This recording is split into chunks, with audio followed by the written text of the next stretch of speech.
15 years ago, a young girl was kidnapped and found dead. Her killer vanished without a trace, and the case went cold.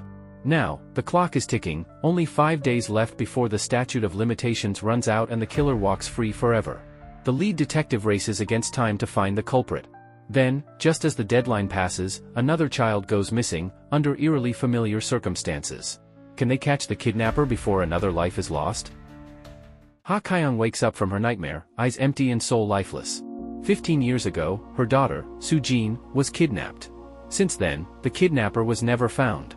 The case stayed cold. Detective Oh, along with his partner, visited her home. The moment they stepped in, they were surrounded by old evidence, posters, maps, police reports. Ha Kyung had turned her house into a shrine of the case. She never gave up. Later, Ha Kyung asked Detective Oh if there are any updates to the case, but he looked uneasy. He had come with bad news but couldn't bring himself to say it. His partner spoke instead. The statute of limitations ends in 1 week. After 15 years, the law says the case must close, evidence too old, the criminal believed to have repented. But to Ha Kyung, that didn't make sense. She stared at them, shocked. Then, she threw all the evidence on the table. If the criminal had repented, she cried, why didn't he ever come forward to apologize? How can it be over? Detective Oh walked out silently, guilt weighing on his chest. Ha Kyung followed after him. You promised me, she said, voice breaking. You promised to find who did this to Soo-jin. Later, Ha Kyung walked alone into a quiet forest. A tree stood in the middle, one she planted for Soo-jin. She hugged it tightly, as if her daughter's spirit lived inside it. At the same time, Detective Oh drove to the old crime scene. His heart felt heavy with regret. As he stepped out of his car, he noticed something strange, a single white flower lying on the road. He quickly called Ha Kyung. Did you visit the site recently? No, she replied. I haven't gone back in years. Only a few people were aware of this spot. That meant the flower wasn't just a coincidence. It could be from the criminal. Detective O rushed to check the nearby CCTV footage. On the screen, he saw a man in a hoodie walk out of the forest and place the flower. But it was too dark to see his face. Detective O and his partner went straight to the forest. On the ground, they spotted tire marks, fresh ones. Whoever placed the flower had driven there and walked to the road. They checked the nearby cameras, but that area had no surveillance. Then, he had an idea. As the road links to a highway, maybe a passing car's dashcam caught something. They started making calls, searching one by one. Hours later, they found a driver with a dashcam video from that night. The footage showed a black carnival van driving past. But when they looked closely, there was no license plate. Just like that, their lead vanished. Still, Detective O didn't give up. He decided to track down all the black carnival vans to check for the same tire marks, but there were 450 such vans. That evening, back at the station, Detective O rewatched the footage again and noticed something new, a small sticker on the van's windshield. A tiny clue, but maybe just enough to restart the hunt. It was the final day. Only 9 hours left before the statute of limitations would expire. Detective O sat in silence, feeling hopeless.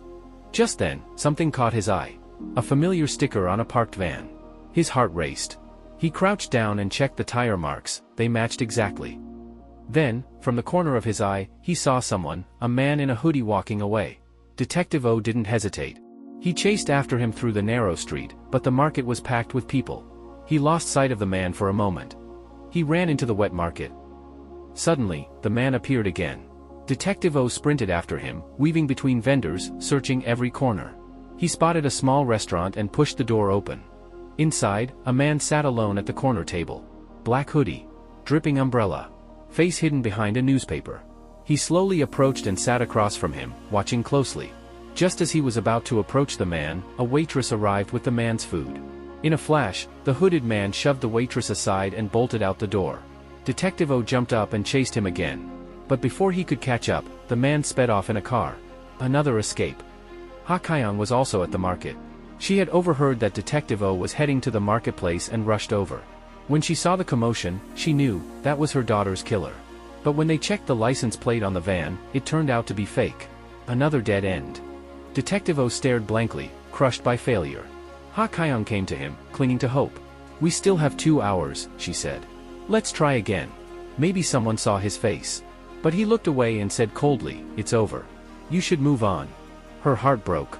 She stood frozen, then turned and walked away slowly, as if the weight of 15 years had finally caught up to her.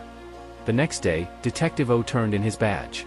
He said nothing as his superior scolded him for wasting his entire career on one case. It didn't matter anymore. He packed up his things and went to the rooftop. Slowly, he set the case files on fire, photos, papers, everything about Su Jin. He listened to a voicemail from Ha Kyung. In it, she asked for the contact information of several people. But Detective O ignores her message. Just then, it started to rain and the fire died out. It was as if the world was telling him, the case isn't over yet. Meanwhile, at a quiet house, an old man named Han Cheol played with his granddaughter, Byum, at the playground. He smiled as she sat on the swing happily. Suddenly, the house phone rang. Han Cheol went in to answer, but it stopped ringing the moment he entered. When he turned to leave, it rang again.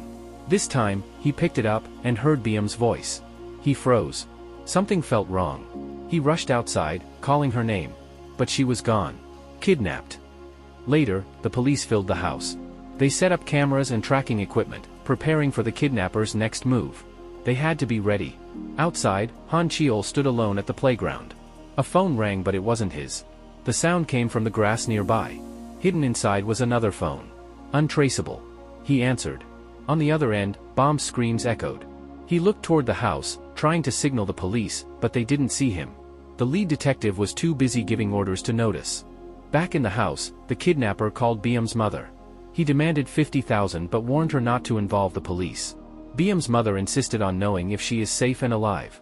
Just as he spoke, an officer accidentally dropped his phone. The sound gave them away and the kidnapper hung up. The police tried to trace the call, but they needed more time. Suddenly, Byum's mother collapsed. They found out she had a heart condition and she had surgery in the past. In the chaos, they realized something else. Han Cheol was gone.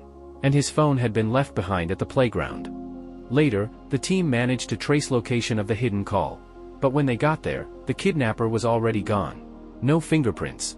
No trace, except a cigarette but near the payphone. One officer pointed out something strange. During the call, there were sounds of heavy traffic, like a busy city street.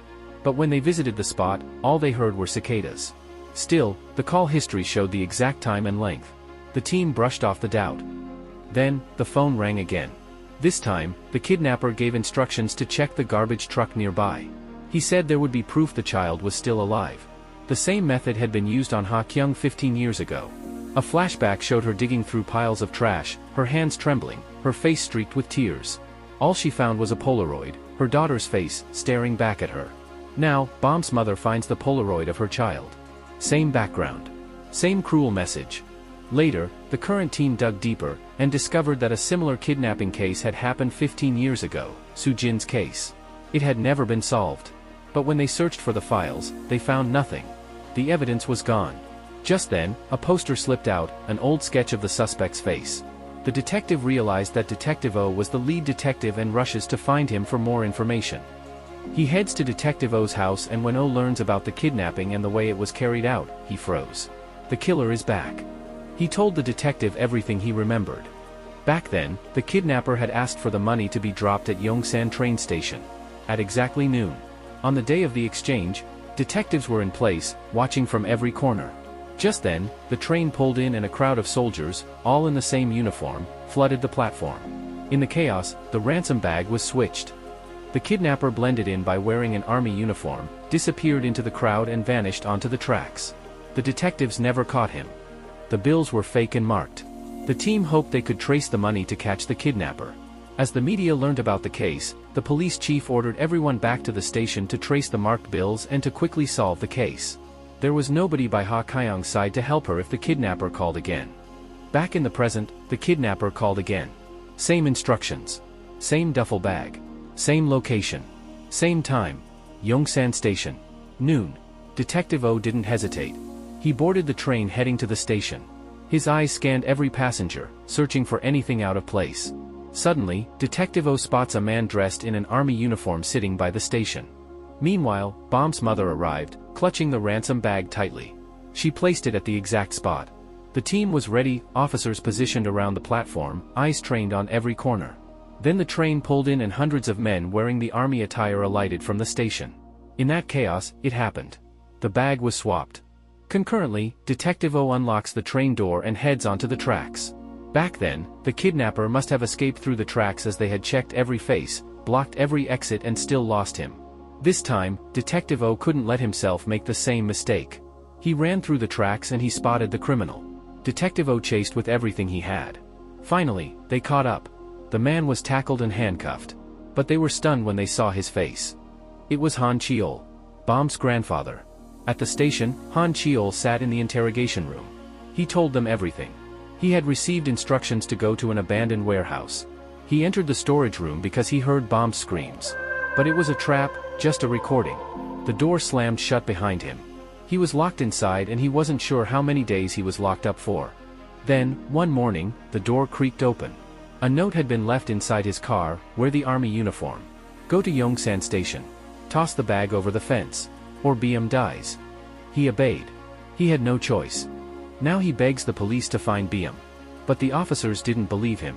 One detective noticed something strange: the way Han Cheol put out his cigarette. It matched the butt found near the payphone. Suspicion grew. They raided his home. What they found shocked everyone. The Polaroid photos, the ones showing kidnapped children, had the same wallpaper as Han Cheol's house. Even worse, they discovered that when BM went missing, Han Cheol told his daughter not to call the police. He insisted the kidnappers would reach out and they would be able to resolve it. Why would he know that? Then, the truth unraveled even further. Han Cheol had gone bankrupt previously. He tried applying for a loan to start a new business. But the request was denied, by BM's father, who worked as the loan officer. The team began to piece it together. That Han Cheol needed money, and wanted to take revenge on his son-in-law. Another piece of evidence ticked. The DNA on the cigarette butts found near the payphone matched Han Cheol's. To the police, the case was clear now. Han Cheol was the kidnapper. They deduced that warehouse story was just a setup to confuse the investigation. They kept pressing him, asking where BM was. But Han Cheol shouts, "I'm not the kidnapper." Even after everything, Detective O still had doubts. Something didn't feel right. Would a criminal careful enough to wipe off all traces from a payphone leave a cigarette butt behind? And the Polaroid, what if it was taken by the real kidnapper while Han Cheol was locked up? Detective O voiced his concerns, but the other detective brushed him off. "You're just bitter because we solved the case," he said. Frustrated, Detective O went back to the warehouse where Han Cheol said he had been held. There, he found a cassette recording. He brought it to a sound technician, asking for an analysis. The tape had a voice on it that he remembers: the kidnappers. Detective O handed the cassette to the lead detective. But the man tossed it into the trash. "You just can't let it go, can you?" he scoffed. "Face it. You failed." Detective O clenched his jaw.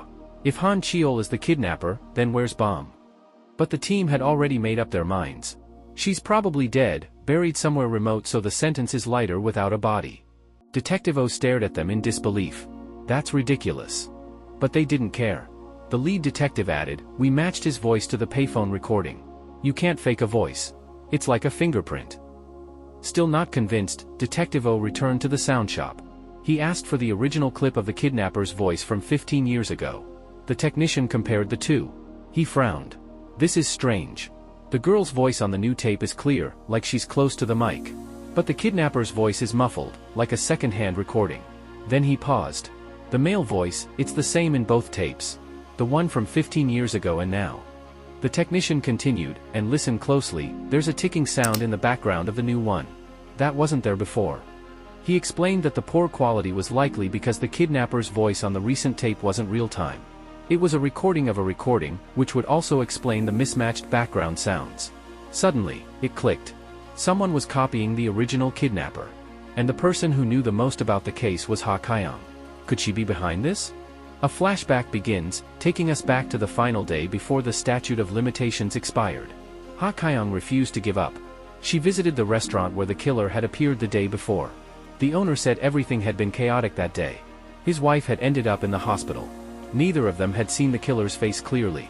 As Ha Kyung looked around, something on the floor caught her eye. There was an umbrella left behind by the killer. Printed on it were the words, "Nary Bank." She went to the bank and found out that the umbrella was only given to VIP clients. That narrowed it down. She met with a bank assistant and, after some persuasion and a bribe, she got a list of VIP names. She studied the list carefully and left a voicemail for Detective O, asking for help. But he didn't reply. So she decided to act on her own. One by one, she visited each address trying to find the killer. Finally, she reached an old house at the end of a quiet street. No one was around. She searched the place and found a photo album. But none of the pictures matched the man in the sketch. Then she saw the calendar on the wall. Every day had been crossed off. And one date was circled in red. The exact day the statute of limitations expired. This man must have been the killer. Just then, the man returned. Ha Kyung froze. Then she reached for a knife. She wanted to stab him. End it all. But as she stood behind preparing to stab him, she held back. She couldn't do it. In the present, Detective O tracked Ha Kyung down. He found her in a quiet, hidden place. And there, beside her was Byum. She explained everything. When she saw Han Cheol living happily with his family, while thinking of her daughter's wrongful death, something inside her broke. I wanted him to feel what I felt, she said. She used the same method, but wanted to frame Han Cheol as the culprit so that he would get the punishment he deserves. That was why she deliberately left the cigarette butt at the phone booth and told Han Cheol to go to Yongsan Station wearing the uniform. Detective O was stunned. You went through this pain yourself. How could you do it to someone else's child? She replied, because I still live with the pain. And the culprit did not atone for his mistakes. Detective O tells her, I lived the guilt too. I thought I finally found the killer, but it turned out like this. Ha Kyung begged him not to take Byum. If you take her now, everything I did will be for nothing, she said. Please just look the other way. Just until the trial is over. But he did not want her to go down like this and took Byum away. He had another plan. Before bringing her back to her mother, he had one more stop to make. He went to see Han Cheol. He looked him in the eye and asked, why did you do it? Why did you take Soo-jin 15 years ago? Han Cheol denied at first, but after much pressing, he confessed. He needed money. His 12-year-old daughter needed heart surgery. The cost was 50,000. So he kidnapped Soo-jin, just for the ransom. And then, the truth of that night came out. The night Ha Kyung received another call and she went to deliver the ransom by the highway. Han Cheol had Soo-jin in the trunk. But as he carried her out, she stabbed him with a pen and tried to run. He chased her through the forest. And then, she tripped. She tumbled down to the highway. And just like that, she was gone. That night, 15 years ago, Detective O had arrived at the scene. But as Soo-jin fell onto the road, he swerved to avoid hitting her and crashed. He was trapped inside the car and witnessed the heartbreaking scene. Ha Kyung ran from her car and spotted her daughter lying motionless on the highway. She dropped to her knees, screaming, and held Soo-jin's lifeless body in her arms. At the same time, Han Cheol took the ransom money to save his own daughter. Back in the present, Detective O berates Han Cheol. When you left that flower, it wasn't for her. It was for you. You were just trying to ease your guilt. Han Cheol didn't deny it. How could you kidnap a little girl to save your own? But Han Cheol tells him, you'll never understand what it's like, what a father would do to save his child. Then, with no remorse, he added, she ran and fell on her own. It wasn't my fault. And the law forgave me the moment those 15 years passed. Detective O stared at him, disgusted. Then he made an offer. If you want Byum to return home safely, confess that you were the kidnapper. And in the end, he agrees. In the aftermath, Byum was returned to her family, safe and unharmed. And Han Cheol was sentenced to 15 years in prison. Justice, at last. Detective O finally felt the weight of the case lift off his shoulders. Not completely, but enough to breathe again. Meanwhile, Ha Kyung returned to the quiet forest, where her daughter's tree stood tall. She wrapped her arms around it, holding on like she never wanted to let go. She had her justice. But the pain, the scars would never fade. Still, maybe now, somewhere in heaven, Soo-jin could finally rest.